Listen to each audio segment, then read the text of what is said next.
Diduga lantaran kesal dengan perilaku anaknya, seorang ayah di Sukabumi, Jawa Barat tega menganiaya anak perempuannya. Video korban menangis saat dianiaya viral di media sosial.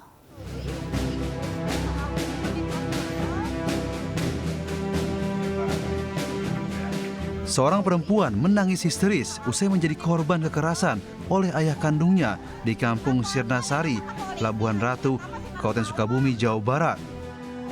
Jeritan dan tangisan korban mengundang kedatangan tetangga.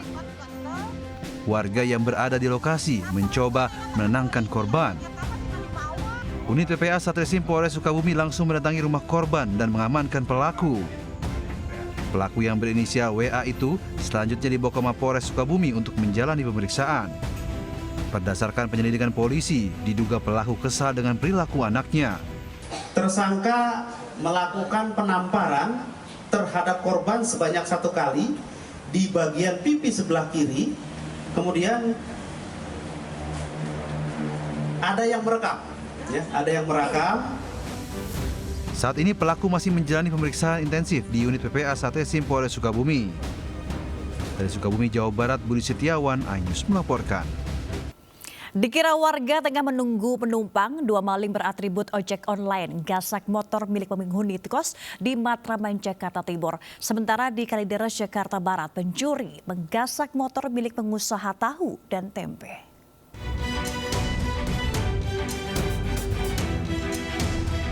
Dua maling berboncengan motor ini memasuki permukiman warga RT 09 Jalan Multikarya 3, Matraman, Jakarta Timur.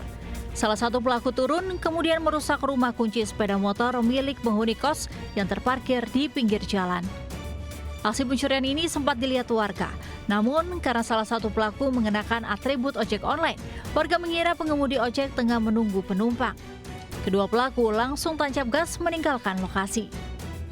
Nggak tahu, saya juga dapat motor itu, motor curian apa sih nggak tahu gitu, dikirain mah orang kos aja.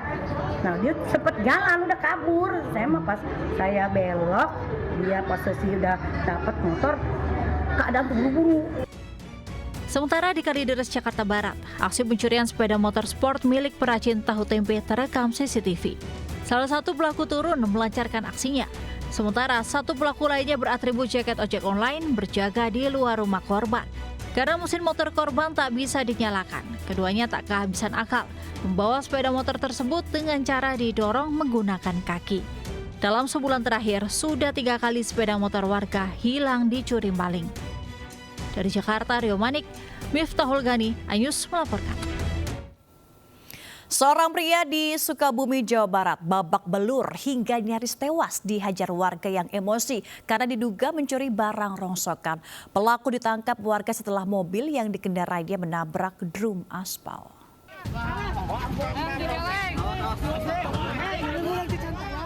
Maling barang rongsok ini babak belur dihakimi warga di Kampung Warung Kaung, Nagrak, Kabupaten Sukabumi, Jawa Barat. Emosi warga tak terbendung lantaran pelaku mencoba kabur setelah kedapatan mencuri barang rongsokan. Warga yang emosi memukuli pelaku membabi buta hingga pelaku tersungkur dan nyaris tewas. Polisi pun sempat kesulitan mengevakuasi pelaku lantaran warga terus berusaha menghakimi. Pelaku akhirnya dapat diamankan ke Mapolsek Nagrak. Sebelumnya, pelaku mencuri barang rongsokan menggunakan mobil pick-up. Saat dikejar warga, mobil pelaku sempat menabrak sejumlah pengguna jalan, lalu berhenti setelah menabrak drum aspal. Jadi pelaku sendirian dan sendiri. Pengguna jalan, dan yang ketiga juga pelaku menabrak pengguna jalan yang ada di wilayah Kampung Nagrak. Aspal ya, aspal. Nabrak apa? Drum aspal. Sehingga pelaku loncat dan mobil berhenti, disitulah warga. Polisi pun menyita bak mobil terbuka yang dikemudikan pelaku saat menjalankan aksinya. Kasus ini masih dalam penyelidikan unit reskrim Polsek Nagrak. Dari Sukabumi, Jawa Barat, Budi Setiawan, iNews melaporkan. Bayi perempuan dalam kondisi hidup ditemukan warga di bawah jembatan sungai di Kelurahan Jatirejo, Kecamatan Gunung Pati, Semarang, Rabu pagi. Bayi malang tersebut ditemukan dalam kondisi tali pusar yang masih menempel dan berselimut daun jati.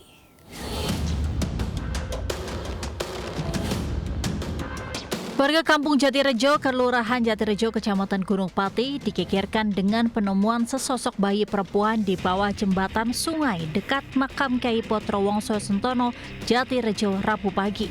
Bayi ditemukan dalam kondisi sehat. Sebelumnya, seorang warga yang sedang mencari pakan ternak tiba-tiba mendengar suara tangisan bayi di pinggir sungai. Saat ditemukan, bayi hanya berselimutkan daun jati dengan tali pusar masih menempel, serta terdapat sandal di dekat bayi. Warga pun langsung mengamankan sang bayi dan membersihkannya. Selanjutnya, bayi dibawa ke Puskesmas Gunung Pati, Semarang untuk mendapat perawatan medis. Saya turun dari situ, terus saya lihat ke sini tuh, memang ada bayi, terus saya, dapat bayi. Saya bilang gitu, ambil, di bawah tak ngambil kain, terus gitu. Terus saya ngambil nganu rok saya itu, terus dia yang ngambil bayi ini, aku yang bawa roknya itu, terus langsung saya buntal sama rok saya itu. Alhamdulillah bayi ini luar biasa, sangat sehat sekali, jadi kuat meskipun bayi tersebut tadi di bawah jembatan, tidak pakai baju dan hanya pada ditutupi daun jati saja. Tapi alhamdulillah bayinya tetap sehat.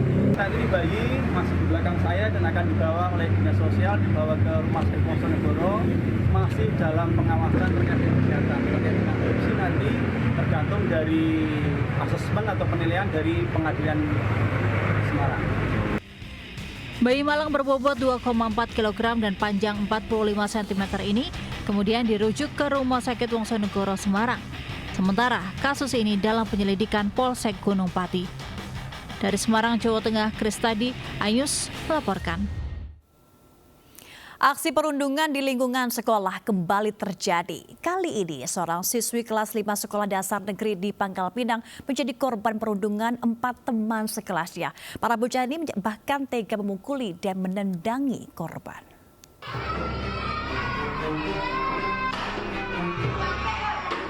Aksi perundungan yang dialami siswa sekolah dasar ini beredar luas di media sosial. Korban merupakan pelajar kelas 5 SD dianiaya ke-4 orang temannya di dalam kelas hingga keluar kelas. Para pelaku tetap memukuli korban meskipun korban sudah menjerit kesakitan. Insiden yang terjadi di salah satu sekolah dasar di Kota Pangkal Pinang, Provinsi Kepulauan Bangka Belitung ini pun menyebabkan korban alami trauma. Menurut Dinas Pendidikan Kota Pangkal Pinang, peristiwa terjadi saat jam pulang sekolah sehingga tak ada guru yang mengawasi. Terhadap kondisi bully ini ya pasti ada pengaruhnya. Oleh sebab itu kami tadi sepakat untuk melakukan konseling kepada mereka. Jadi baik pelaku maupun korban kita lakukan konseling. Untuk memberi efek jera, pelaku utama diberikan sanksi berupa pemindahan sekolah dan 3 pelaku lain diberikan skorsing selama 1 bulan. Dari Pangkal Pinang, Bangka Belitung, Haryanto, Ainus melaporkan. Seorang bocah dibawa kabur pengasuhnya yang diduga depresi di Depok, Jawa Barat telah ditemukan petugas Polsek Sukmajaya. Kini sang anak sudah dijemput orang tuanya kembali ke rumah.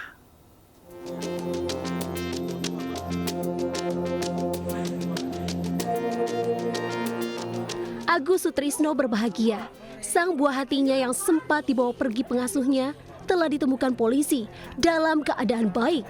Bocah laki-laki dan pengasuhnya ini dijemput di Dinas Sosial Kota Depok, Jawa Barat. Sebelumnya, sempat heboh di media sosial, bocah laki-laki berusia 3 tahun dibawa kabur pengasuhnya. Terekam kamera CCTV warga sekitar rumah korban di wilayah Abadijaya, Sukmajaya, Kota Depok, Jawa Barat, Senin lalu. Korban pun melaporkannya ke Polsek Sukmajaya.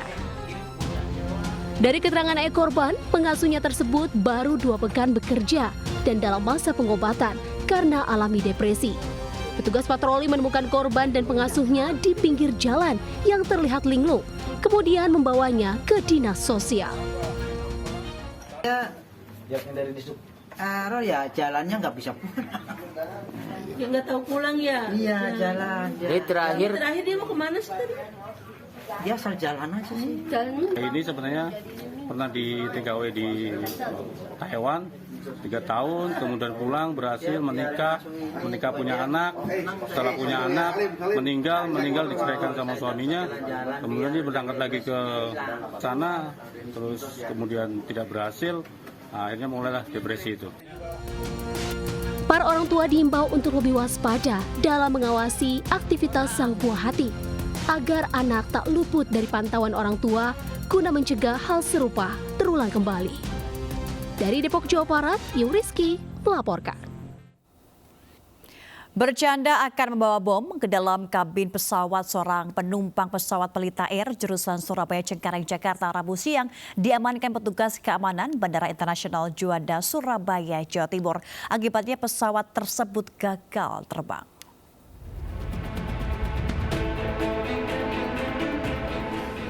Pesawat Pelita Air jurusan Surabaya Cengkareng, Jakarta gagal terbang di Bandara Internasional Juanda, Surabaya, Jawa Timur. Dari dalam pesawat, seorang penumpang diamankan petugas keamanan bandara. Hal ini terjadi setelah kru pesawat melaporkan adanya ancaman bom dari seorang penumpang di dalam pesawat tersebut. Sedangkan dari keterangan tertulis pihak Angkasa Pura Juanda, ancaman bom tersebut hanya bercanda saat pesawat berjalan menuju landasan pacu dan terdengar oleh kru pesawat. Akibat kejadian ini, penerbangan Pelita Air dengan nomor penerbangan IP205 sempat tertunda setelah akhirnya berhasil lepas landas menuju Jakarta. Sedangkan pelaku yang melakukan candaan adanya bom di pesawat masih dimintai keterangan polisi militer Angkatan Laut Pomal Juanda. Dari Sidoarjo, Jawa Timur, Yoyo Agusta melaporkan. Diduga akibat pengundulan hutan, banjir bandang menerjang permukiman warga di Kecamatan Sukolilo, Kabupaten Pati, Jawa Tengah. Banjir bandang terjadi saat hujan deras mengguyur kawasan Pegunungan Kendeng Utara.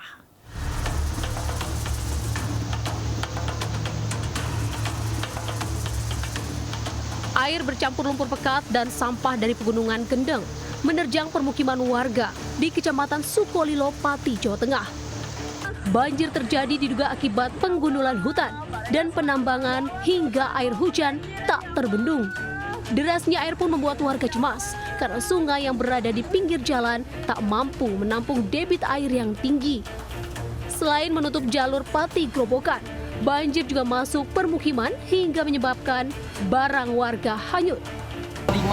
Dan ini diakibatkan karena dari hulu itu air meluap dan sehingga di hilir mengakibatkan banyak sekali lumpur yang berserakan di daerah akibat penebangan hutan liar, pembebasan lahan dan juga banyaknya sampah-sampah masyarakat yang tergenang tersumbat di selokan. Banjir bandang baru surut setelah menerjang selama 3 jam dan meninggalkan material sampah serta lumpur. Petugas bersama warga langsung membersihkan material lumpur pasca banjir bandang. Dari Pati, Jawa Tengah, Lazarus Sandi melaporkan. Banjir merendam sejumlah jalan dan permukiman warga di Kota Bandung, Jawa Barat. Sementara akibat luapan Sungai Citarum, ribuan rumah warga di Dayakolot, Bandung terendam banjir setinggi 1 meter.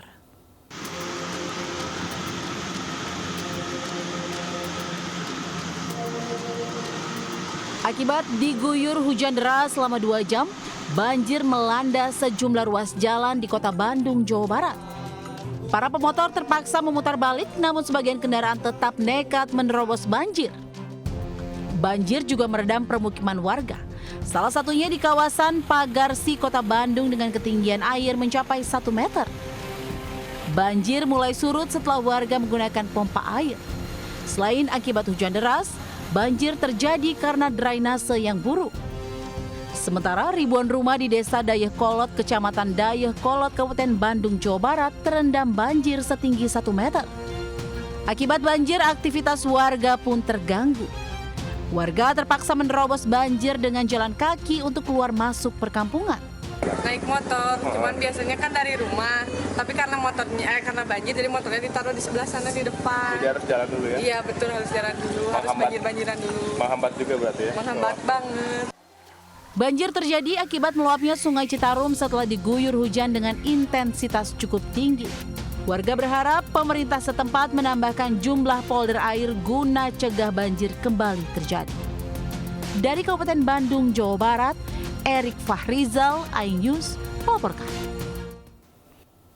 Sementara itu, tim SAR intensifkan pencarian korban erupsi Merapi. Dari data terakhir, 52 pendaki selamat, 22 pendaki meninggal dunia dan 1 dalam pencarian. Medan yang berat dan keadaan gunung yang terus erupsi menjadi kendala dalam operasi pencarian.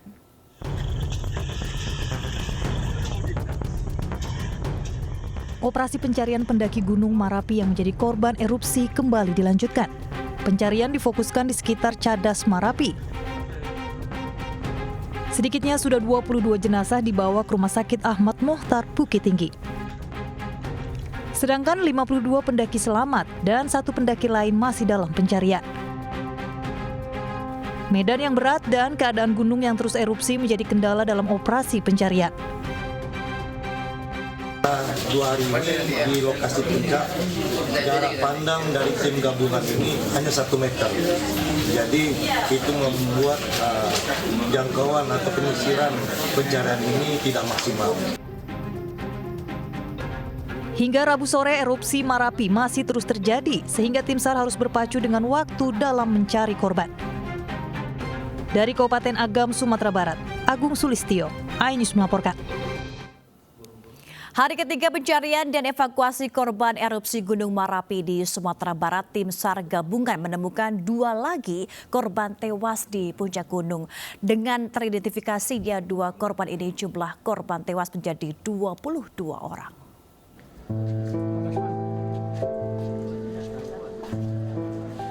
Hingga Rabu sore, puluhan keluarga korban erupsi Gunung Merapi masih berkerumun di sekitar ruang forensik Rumah Sakit Umum Daerah RSUD Dr. Ahmad Mohtar, Bukit Tinggi.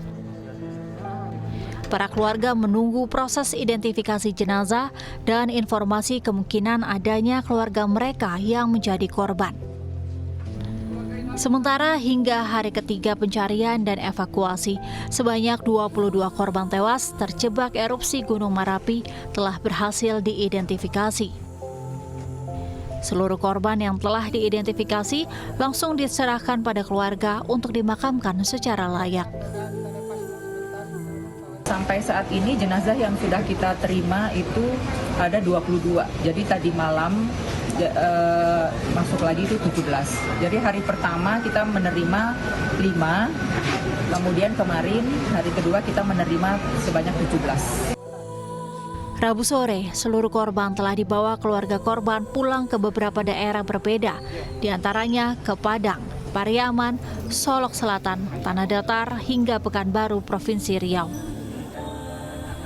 Berikut nama dan alamat seluruh korban yang telah dibawa pulang keluarga.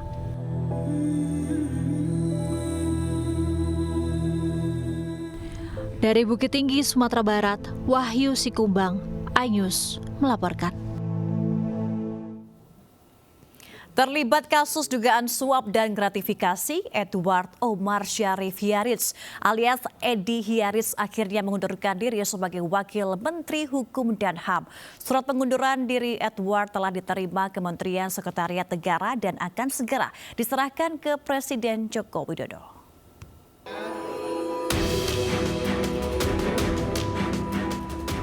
Mundurnya Edward Omar Syarif Hiaris alias Edi Hiaris dari jabatannya sebagai Wakil Menteri Hukum dan HAM disampaikan staf khusus Presiden Ari Dwi Payana di Gedung Kemensetnek, Jakarta Pusat, Rabu siang.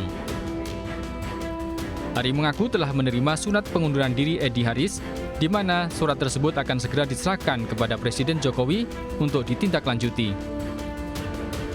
Jadi ada surat pengunduran diri dari Bapak Wamenkumham kepada Bapak Presiden dan akan segera disampaikan kepada Bapak Presiden. Kalau tidak salah masuk hari Senin yang.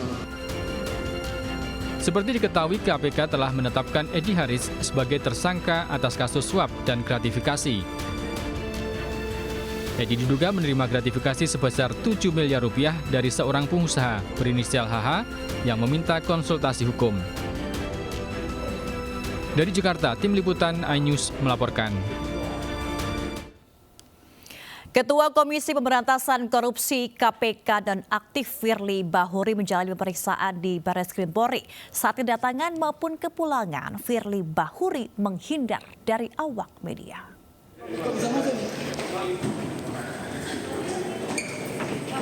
Ketua KPK nonaktif Firly Bahuri menjalani pemeriksaan penyidik Barreskrim Polri selama 10 jam. Usai diperiksa, Firly diduga mencoba menghindari awak media dengan keluar melalui pintu sekretariat umum gedung Barreskrim. Firly pun bergegas masuk ke mobil untuk meninggalkan gedung Barreskrim, bahkan sempat melambaikan tangan ke awak media. Firly diperiksa sebagai tersangka terkait dugaan pemerasan terhadap ex-menteri Pertanian Syahrul Yassin Limpo.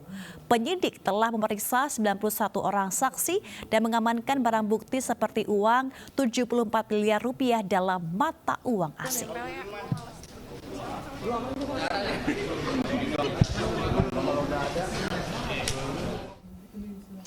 Pemirsa, kompetisi kasta tertinggi Liga Futsal Profesional musim 2023-2024 resmi bergulir di Surabaya, Jawa Timur. Pada laga perdana, Giga FC Metro menang telak 5-2 atas Halus FC Jakarta. Sementara di laga kedua, Bintang Timur Surabaya menang 4-2 atas Unggul FC Malang.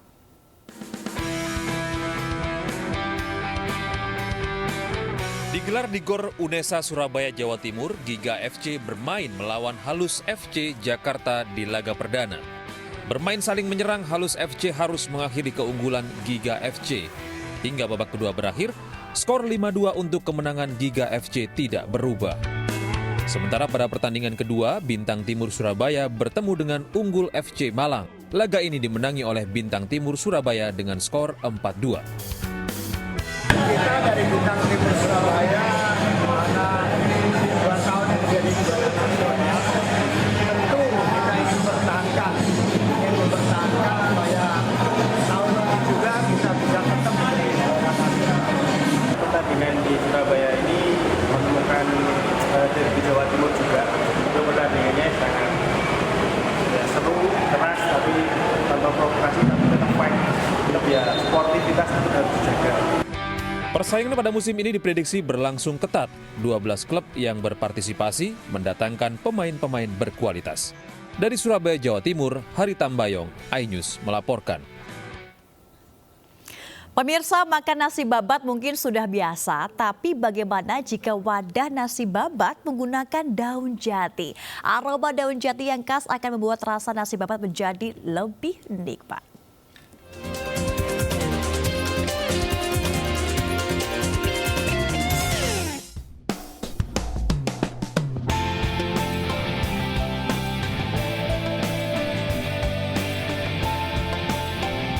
Kreativitas warga di lereng Gunung Anjas Moro, Kecamatan Wonosalam, Kabupaten Jombang dalam menarik kunjungan wisatawan seolah tak ada matinya. Seperti menu baru yang viral di Wonosalam ini, yakni nasi babat godong jati. Nasi babat disajikan dengan lauk daging bagian dalam atau jeroan sapi. Uniknya, nasi babat ini disajikan tidak menggunakan piring seperti biasa, tetapi menggunakan wadah daun godong jati. Selain karena bahan baku daun jati di lereng Gunung Anjas Moro melimpah, penggunaan daun jati sebagai pembungkus makanan juga dapat memberikan aroma khas yang membuat makanan lebih nikmat. Selain itu, penggunaan daun jati sebagai pembungkus konon dapat membuat makanan menjadi lebih awet atau tidak mudah basi. Nasi jagungnya enak, terus sambelnya juga pas, nggak terlalu pedas juga enak. Terus yang menjadi khas ini adalah daun jatinya, sehingga aromanya ada aroma khas.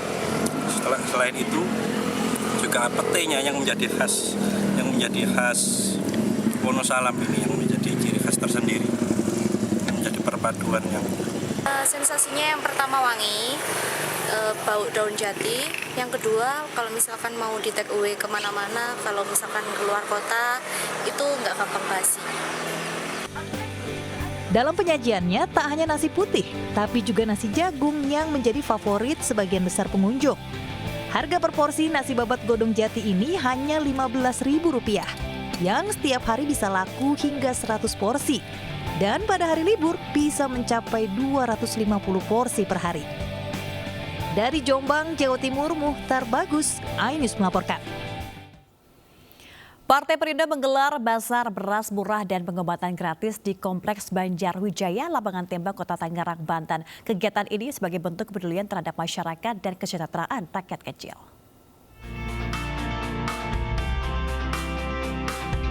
Ketua Umum Partai Perindo Haritanu Sudibyo disambut hangat oleh warga RT 04 RW 03 Kelurahan Cipete, Kota Tangerang saat melakukan peninjauan bazar sembako murah dan pengobatan gratis.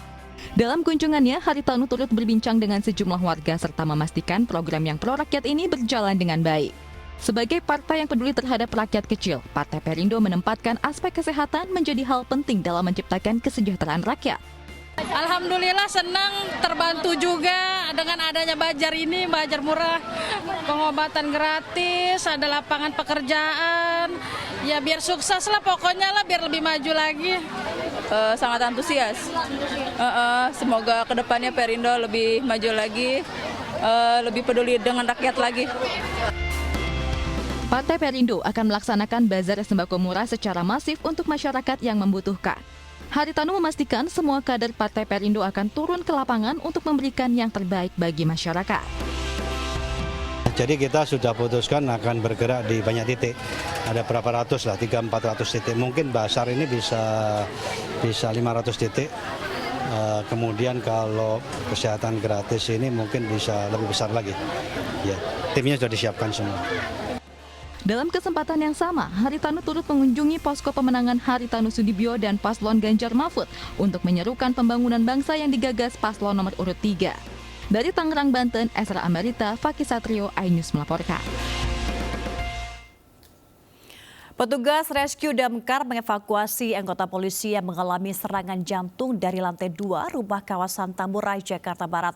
Petugas sempat kesulitan menurunkan korban lantaran akses tangga rumah korban cukup sempit.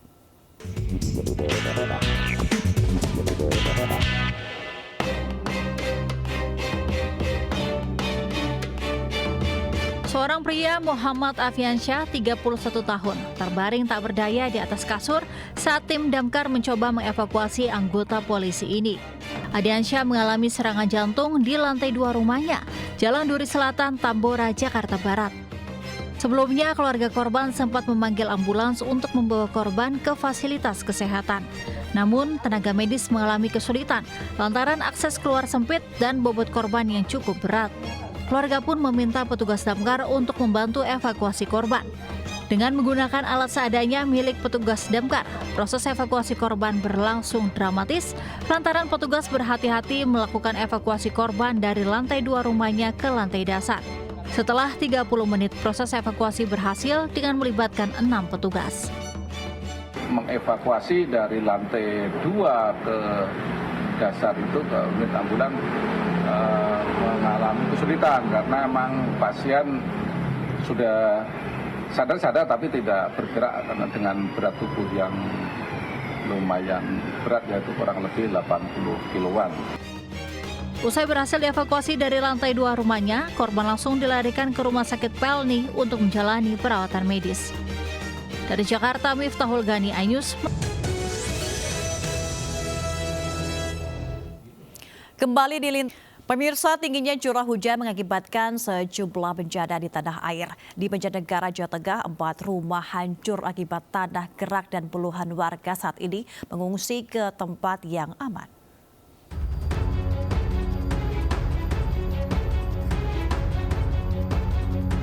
Intensitas hujan yang cukup tinggi menyebabkan kondisi bangunan sejumlah rumah warga Desa Jembangan, Kecamatan Punggelan, Banjarnegara, Jawa Tengah miring akibat tanah bergerak. Bahkan 4 rumah hancur tidak bisa ditempati. Pergerakan tanah atau longsor merayap masih terus terjadi di desa ini. Tanah lantai amblas hingga 1 meter membuat bangunan nyaris roboh. 39 warga yang khawatir dengan kondisi ini terpaksa mengungsi ke rumah penduduk yang lebih aman dan terhindar dari ancaman longsor. Tim gabungan BPBD, TNI, Polri, dan relawan saat ini mendirikan posko bencana di sekitar lokasi untuk memudahkan koordinasi dan pemantauan korban. Rumah saya belakangnya aman, cuman depannya udah ambruk. Iya. Ini milih ngungsi? Iya. Karena apa, Bu? Karena takut. Ini ada berapa total yang ngungsi di sini? Di sini ada 16. Ada 16. Kalau mengungsi apa aja yang dibawa? Semua barang-barang dibawa? Iya, semuanya. Kalau kebutuhan mengungsi apa aja? Sekarang udah tercukupi belum? Kemarin sih udah dikasih selimut, perlengkapan. 8 rumah yang dibawa untuk masyarakatnya, untuk warganya udah diungsikan ke atas, ke yang lebih aman. Pertimbangannya mengungsi, Pak? Karena ini kondisinya udah rumah yang 4 itu udah tidak layak, kemudian yang 4 lagi yang di bawah itu terdampak demikian. BPBD menghimbau warga untuk menghindari zona merah rekahan tanah karena kondisi tanah masih labil. Dari Banjarnegara, Jawa Tengah, Elis Novit, iNews melaporkan. Calon Presiden nomor urut 3 Ganjar Pranowo menghadiri pertemuan dengan ratusan relawan dan simpatisan di Stadion Aji Imbu Tenggarong, Kalimantan Timur. Sebelumnya Ganjar juga sowan ke Sultan Kutai di Kesultanan Kutai Kartanegara.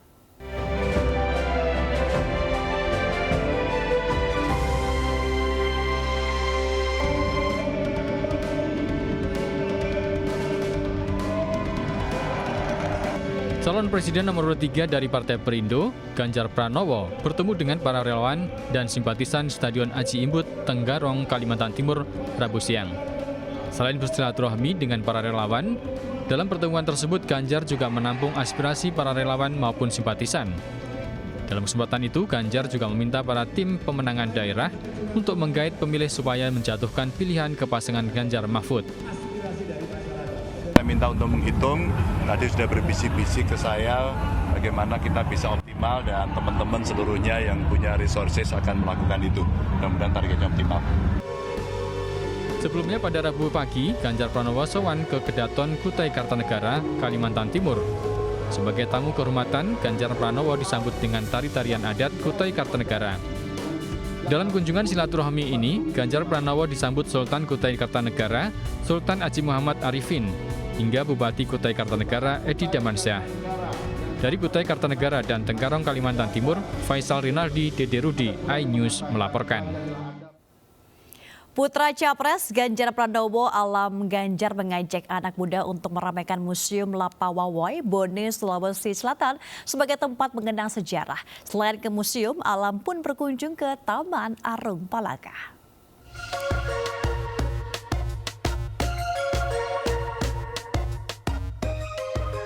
Bersama sejumlah pemuda, putra calon presiden nomor urut 3 Ganjar Pranowo, Alam Ganjar, melanjutkan ekspedisinya dengan berkunjung ke Museum Lapawawoi, Bone, Sulawesi Selatan untuk mengenal sejarah Kabupaten Bone. Selain berkeliling melihat koleksi museum, Alam Ganjar juga mengajak anak muda masa kini gemar berkunjung ke museum-museum untuk memperluas wawasan. To the Bone itu, tapi luar biasa lah. Tapi ini baru sebentar di Bone, kita sudah lihat beberapa sejarah-sejarahnya Bone, budaya-budayanya, dan luar biasa kuat. Tadi beberapa ada dilihat beberapa silsilah juga, dan ternyata Bone itu seringkali dipimpin oleh perempuan. Dan itu yang buat saya, oh ini luar biasa keren. Sedangkan Bone kan memiliki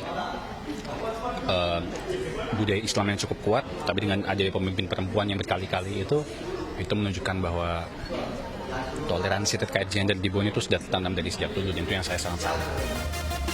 Sebelumnya, Alam Ganjar juga menyempatkan diri bertandang ke Taman Arung Palaka di titik 0 km Bone atau jantung kota Wetampone, ibu kota Kabupaten Bone. Selain sebagai paru-paru kota, taman ini juga menjadi taman wisata pendidikan lengkap dengan fasilitas internet. Dari Bone, Sulawesi Selatan, Jen Cahyani, Tri Juliani, iNews melaporkan. Mengawali kampanye di Provinsi Bengkulu, Capres nomor urut 1 Anies Baswedan belusukan ke Pasar Minggu, Kota Bengkulu. Sementara cawapresnya Abdul Muhaimin Iskandar atau Caimin mengawali kegiatan di Kabupaten Biren, Aceh.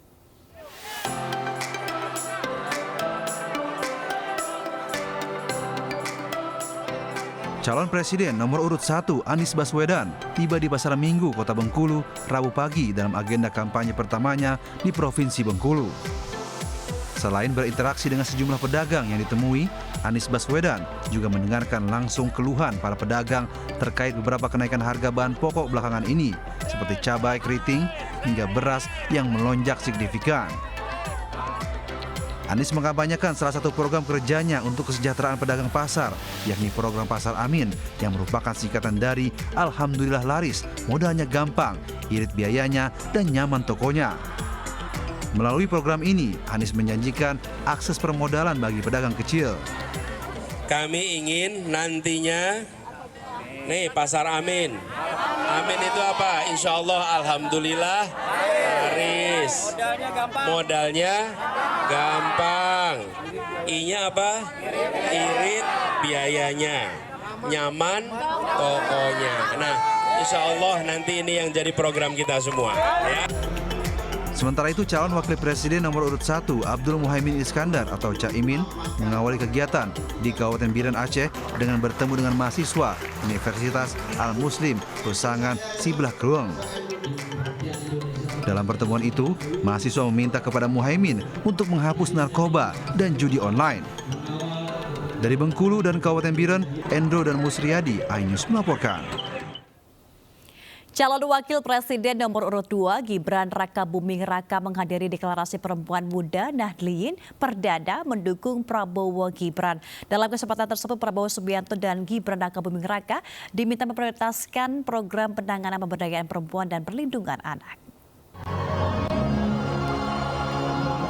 Pasangan calon presiden dan wakil presiden Prabowo Subianto Gibran Rakabuming Raka mendapat dukungan dari relawan yang tergabung dalam Perempuan Muda Nahdliyin atau Perdana. Deklarasi yang diselenggarakan di Jakarta Rabu malam dihadiri Cawapres nomor urut 2 Gibran Rakabuming Raka. Kehadiran Gibran disambut antusias pendukungnya untuk kontestasi pemilu 2024. Para relawan menitipkan 9 isu prioritas terkait program pemberdayaan perempuan dan anak jika Prabowo Gibran terpilih. Salah satu isu penting adalah masalah stunting serta kasus KDRT terhadap perempuan dan anak yang marak terjadi saat ini.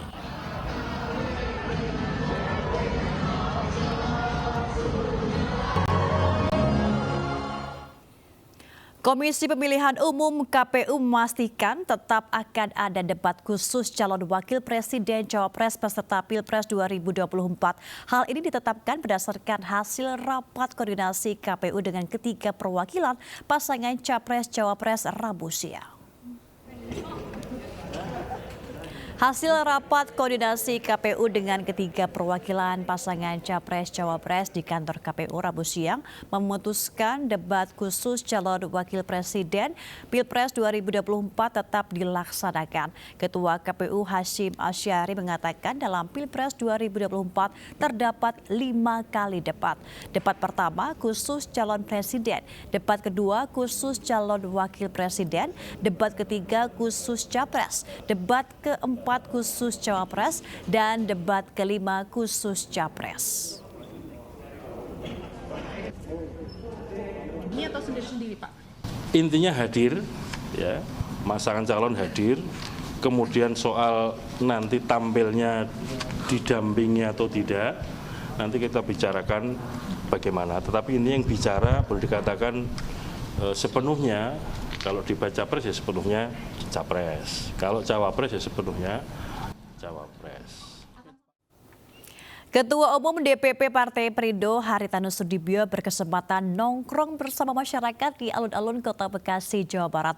Kehadiran HT beserta caleg Partai Perindo disambut antusias oleh warga Kota Bekasi.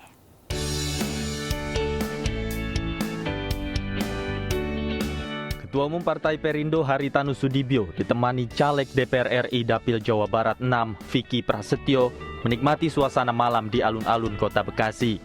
Keduanya duduk dan berbaur dengan masyarakat sambil menyantap sepiring sate padang. Dalam kesempatan ini HT memperkenalkan dan memuji Vicky Prasetyo yang akan bertarung di pemilu 2024 untuk mewakili masyarakat Kota Bekasi. Jadi yang ngatur ini caleg unggulan kita DPR RI, Dapil Kota Bekasi dan Kota Depok. Namanya Mas Vicky Prasetyo. Amin. Kenal dong sama Mas Vicky. Tiap hari dari TV. Ya jadi saya disuruh nyoba angkringan di alun-alun Kota Bekasi. Nyaman juga, dingin, makan sate padang, ada lontongnya, enak semua. Ya luar biasa lah ketum nongkrong bareng ya, tahulah kita figur beliau itu seperti apa sebagai sosok seorang ya konglomerat yang sukses dan lain-lain, tapi nongkrong bersama membuktikan bahwa Perindo itu tidak ada batasan dan tidak ada diskriminasi. Betul. Tidak ada kasta sosial. Kita nongkrong sama-sama, kita duduk sama-sama, makan sama-sama. Kedatangan HT di alun-alun Kota Bekasi sekaligus menjadi momen untuk mengajak masyarakat mengenal arti pemimpin menjelang pemilu 2024. Dari Kota Bekasi, Jawa Barat, Esra Ambarita, Damar Wicaksono, iNews melaporkan. Informasi tadi sekaligus menutup lintasan news pagi hari ini. Saya Megalato undur diri. Selamat pagi, selamat beraktivitas. Wassalamualaikum warahmatullahi wabarakatuh.